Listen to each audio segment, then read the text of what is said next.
คือกันบ่มือได้ลงมือกดของเจ้ายังบ่ทันได้ตัดกกมันมือได้ตัดบอกหน่อยเด้อโดย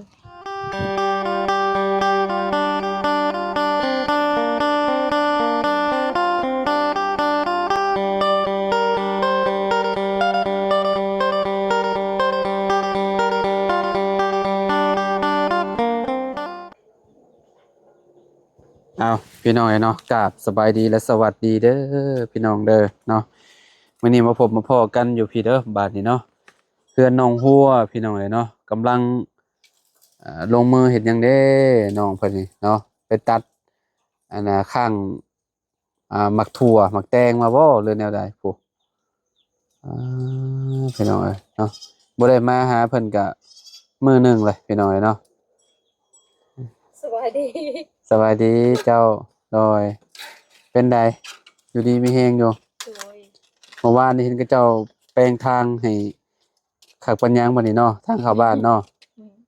บ่เป็นคุมแล้วบัดนี้พี่น้องเนาะโอ้ลื่นดีเด้อพี่น้องเนาะอ๋อไก่เข้ามาบ่นี่เนาะโอ้พี่น้องเนาะหมุนไปเลยโอ้เนาะชักข้างหมักถั่วไปตัดมาให้นี่นะแม่ไปตัดมาให้เรามีอันนี้อยู่พี่น้องเนาะเรามีประสบการณ์อยู่ทางหนองหัวนี่คือแบบเราเคยปลูกหมากปลูกหมากแตงเนาะจักหน่อยมันออกมือได้นี่เนาะมันสิออกแล้วบ่เนาะมือมันออกแล้วบ่หมากถั่วนี่โอ้เพี้ยกินแล้วนี่ผู้เพี้ยเต็มอยู่เลยนี่ดำๆอยู่สิบ่ได้กินมาจักนี่ใช่ขออนุญาตเนี่ยเนาะ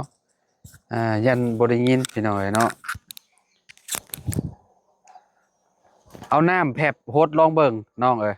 เอาน้ำเพชรบ่แม่นเอาน้ำแผบโฮดลงนี่เห็นบ่เพี้ยเต็มอยู่พี่น้องเอ้ยนี่โอ้ดำอยู่เอาน้ำแผบโฮดบ่โฮดเนี่ยมันสิกูดเข่าร้อนนี่นะโอ้ผักหอมป้อมนี่งามขนาดเลยเนาะมันใหญ่จักหน่อยนี่ถอนกินกับลาบผักหอมป้อมเอาไปขายเด้อน้องเด้อ เอากินพระเจ้าบ่ซื้อบ่อันนี้ไปขายซื้อสิกิปลูกกินพระเจ้าปลูกหลายอยู่เนาะในหมู่บ้านนี่เนาะแม่นเห็นพระเจ้าปลูกเต็มอยู่พี่น้องเอ้ยพระเจ้าบางคนพระเจ้าก็เอาไปขายอยู่เชโปนพุ่นแหละเนาะผักกาดนี่ก็ยังบ่ได้ถอนไปปลูกอยู่พี่น้อยเนาะนี่ยังบ่ทันแล้วขุดนานอ๋อมื้อนั้นถอนนั่นคั่นส้มอยู่มื้อนั้นน่ะเขียวงามพี่น้องกินแบบสดๆก็บ่เป็นหยังบ่ย่านดอกเนาะน้องหัวเนาะโอ้ยเพราะว่าบ่ได้ใช้ปุ๋ยใช้หยังเนาะผักบัวเจ้าคือหย่อลงคักแท้น้องแม่นมันเป็นย้อนหยังอันนี้มันงามเกินไปบ่ไก่เข้ามาบ่จักบ่ไก่บ่ได้เข้ามามันหย่อลงเลยยันมันงาม มันงามโพดเนาะ มันงามโพดแล้วมันหย่อลงพี่น้อยเนาะโอ้เอาสักข้าหมักแตงมานี่โมเมนต์หมักทั่วพี่น้องโมเมนต์หมักแตงนี่ฮะก็ซ้ำนี่น่าสิได้กินอยู่เนาะน้องเนาะหมักแตงนี่เนาะหัวเนาะอันถ้าว่ามีอันนั้นฮะถ้ามีพุยฆ่าแมงไม้หั่นมันสิงามพุ้ยยังก็จะเอาขานี่ฮะอยู่ทางนี้พุยแมงไม้ผู้ที่ใส่เลยสำนี้เนาะนี่เนาะมันกำลังสิออกเจ้าพอดีเลยนี่ใส่ตัวนี้พอดีเพราะว่ามันเริ่มสิออกมือเลยเด้มันทันได้ซื้อกับบ่แพงติว่ากับบ่แพงติว่ะประมาณ75นี่ล่ะ80ประมาณนั้นแหละก็ฮดได้หลายเทื่อบ่เอาเฮาใส่ดิบ่ได้ฮดใส่น้ำเฮาใส่ในใบมันเป็นแบบใด เฮา บ่มันเป็นผงบ่เลยนะใด แม่น แล้วเฮาก็เอาโหยใส่เลยบ่ แม่นโหยใส่ อ๋อโหยใส่ใบมันเลย แม่น อ๋ออยู่บ้านข่อยนะพุยวิรอนเลยโหดรถมันก็มีคือกันยาฆ่าแมลงยาฆ่าเพี้ยฆ่าหยังแต่ว่านี่น่ะกินแบบธรรมชาติน่ะดีแล้วเนาะมันอ่าพี่น้องเอ้ยเนาะมันก็งามอยู่แล้วนะฮะบ่ต้องไปใส่หยังมันหลาย เห็นบ่ผักปลอดสารพิษมันสิเป็นแบบนี้เนาะอ่าพวกพวกหยังมันก็กินมันก็ปลอดภัยมันก็บ่เป็นหยังนี่มันเป็นใบแบบนี้ใบสดๆแบบนี้โอ้สุดยอดแหละกินกับลาบเนาะพ่อเนาะ แม่น กินกับลาบเป็ดลาบไก่ลาบงัวลาบอิหยังก็แล้วแต่ลาบหมูลาบหยังก็แล้วแต่พี่น้องเนาะแซ่บใช่ซักอยู่ใช่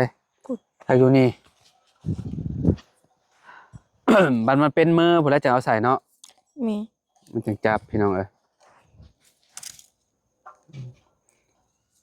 สวนใหม่เริ่มปลูกแล้วว่าสวนใหม่น่ะ ยังขุด ขุดยังบ่แล้ว แม่น อืมเป็นจังได๋อันถอนมันแล้วเหรอบ่ มันระบาวหันแล้ว อืมได้จากรถ ได้คันหนึง ฮะ คันหนึง ได้รถคันหนึง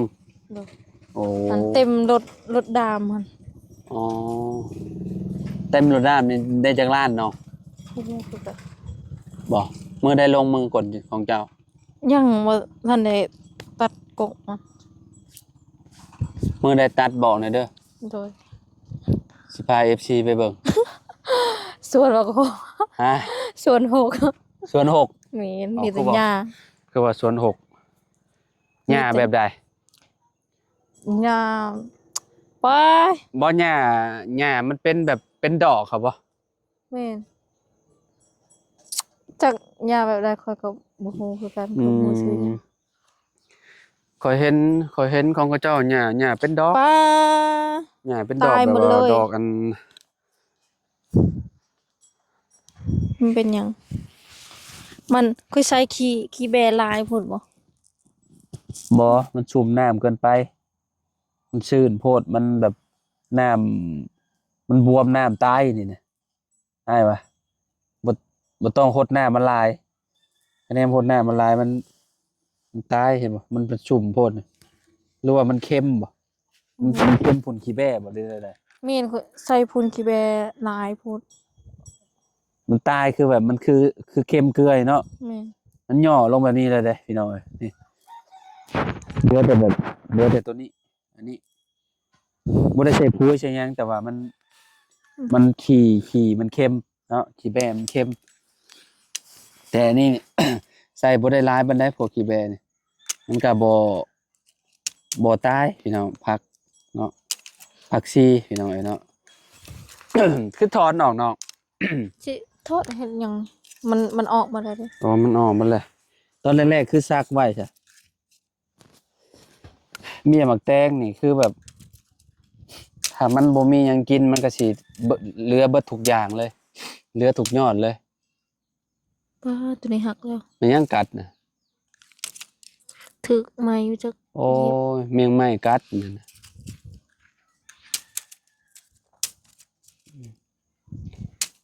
สิได้กินอยู่บ่หมักแตงนี่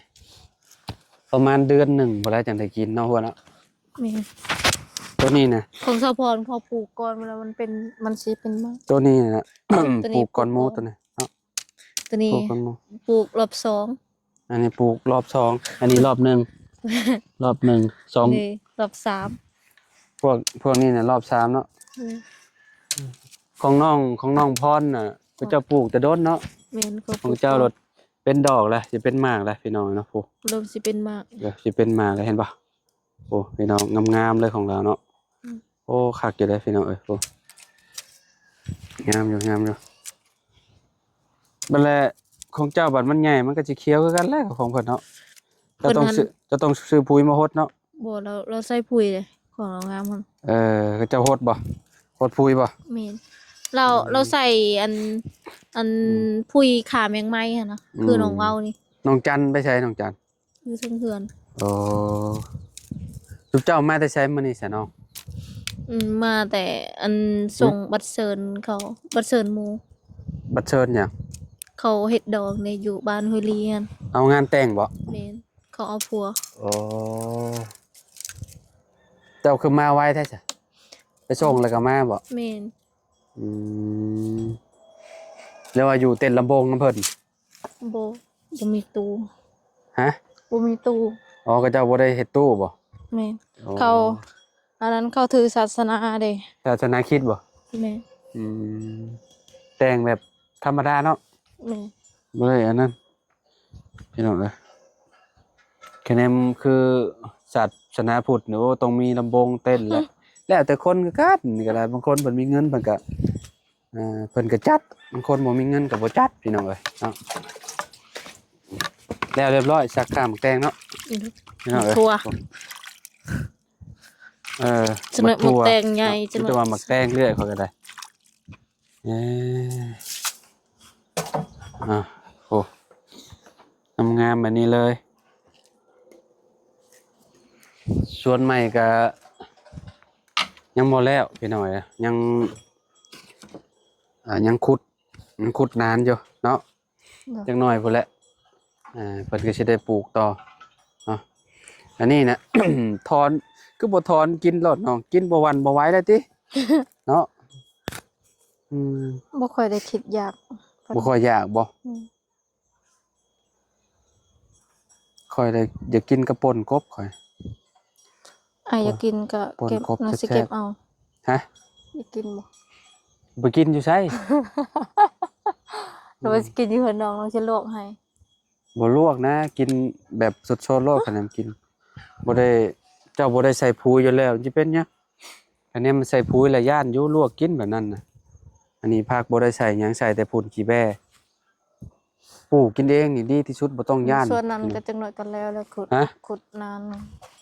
ขุดแต่ละเช้าขุดแต่เช้าเนี่ยก็ได้ส่ง อืม ส่งนาน บ่ 3นานได้ส่ง สองนานสามนานเนาะ เด้อ เมื่อวานนี่ก็เจ้าแป้งแล้วบ่เลยเมื่อวานนี่เนาะ อืม โอ้ มื้อนี้เขา ฮะ เขาเฮ็ดอยู่อยู่น้ำเซ เจ้าเห็ดอยู่น้ำเสเห็นอยู่เห็นก็เจ้าแป้งอยู่เห็นก็ถึกอยู่ก็เจ้าแป้งไว้ซื่อๆว่าก็เจ้ายังบ่ได้ลงตักหรอวะ เขาแล้ เดื ว อน เฮ็ด 4เดือ ทาน ง 5บ่วะ แล้วเขาเฮ็ดทางนี้เขาก็ลงมือ มันอยู่มันสิเฮ็ดไปได้ที่รถสิคนได้จะบ่ทรายมันก็ล้มแหละ ลง มงนั่นแหละมงก็เจ้าสิลงไปเอามาไผจูดใช่นะ มี เออรถยังเหลือบ่หลายปานใดเนาะเดี๋ยวก็แล้วเนาะ มี พี่น้องเอ้ย น้องขุดไว้เท่าละน้อยเท่า ค่อยเป็นค่อยไปเนาะ ค่อยเป็นค่อยไปมันใจค่อยเฮ็ด จังหน่อยก็แล้ว โอ้โห ยังเหลือบ่หลายปานใดเนาะปลูกงามอยู่ปลูกหมกพริกบางอย่างนี่เขาคิดว่าได้เพราะว่าดินนี่มันเป็นดินอันนี้เด้ดินดำเด้พี่น้องเอ้ยมามื้ออื่นจะว่าแล้วว่าจักบัดนี้เนาะปลูกแล้วบัดนี้เนาะ โดย อืม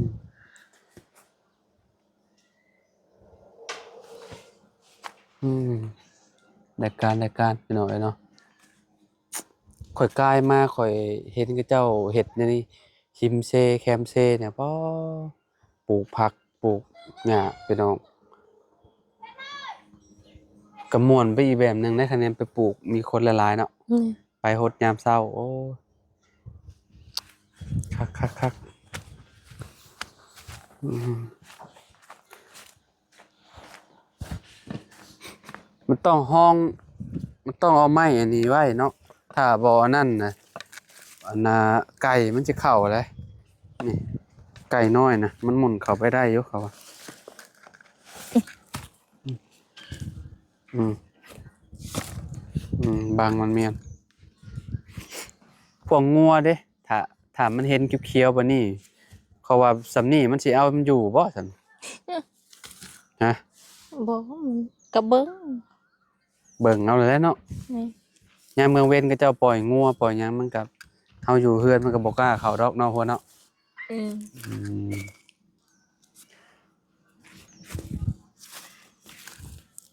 อืมก็ พี่น้องเอ้ยเนาะประมาณนี้แหละเนาะอัปเดตล่าสุดน้องวัวหมักถั่วเราพี่น้องเอ้ยเนาะซักข้างแล้วพี่น้องเอ้ยเนาะ สิได้ ใกล้ กิน สิได้กิน ไม่ได้ มา สิได้กิน สิได้ตำเลยมาธนาโมซื้อแนวมาอันนั้นกินกับรถเนาะปิ้งหมูบอปิ้งปลาบอแบบนี้ตำหมักถั่วปิ้งปลาปะ เข้ากันเลยเนาะพ่อเนาะ อืมโอ้เบิ่งมุมนั้นพี่น้องเพื่อนเราเนาะเอ่อต่างจากตะกี้แต่ก่อนหลายเท่าเลยพี่น้องเอ้ยเนาะคุมื้อนี้สบายเลยน้องหัวนอนอุ่นจนฮ้อนไปแล้วพี่น้องเอ้ยมื้อนี้มีใครเข้ามาหาเลย บ่มีไผ บ่มีบ่ บ่ละบ่ละบ่ละยังบ่ทัน บ่ไล่ยังบ่ไล่ก็มากับข่อยนี่แหล้ว เนาะมานำกันเออ ยังบ่มีไผเข้ามา มีแต่ข่อยนี่แหละเนาะกับบ่ไล่เนาะ แม่น โอเคสพี่น้องเนาะเดี๋ยวพากันอำลาพาจากเลยเด้อพี่น้องเด้อขอบคุณ FC พ่อแม่พี่น้องเนาะที่มาหับชมคลิปเนาะน้องพัวนะพี่น้องเดี๋ยวเป็นกำลังใจให้เฮาเด้อพี่น้องเด้ออยู่ดีมีแฮงเบิดสุขสู่คนเนาะสำหรับคลิปนี้เฮากับน้องพัวขอโตวแหละพี่น้องเนาะภูเห็นบ่พี่น้องโอ้ยงามคักวิวทางหลังพุ่นน่ะวิวนำเซพุ่นเนาะไปน้องไปสบายดีเด้อพี่น้องเด้อเนาะสบายดีพอกันใหม่พี่น้องเอ้ย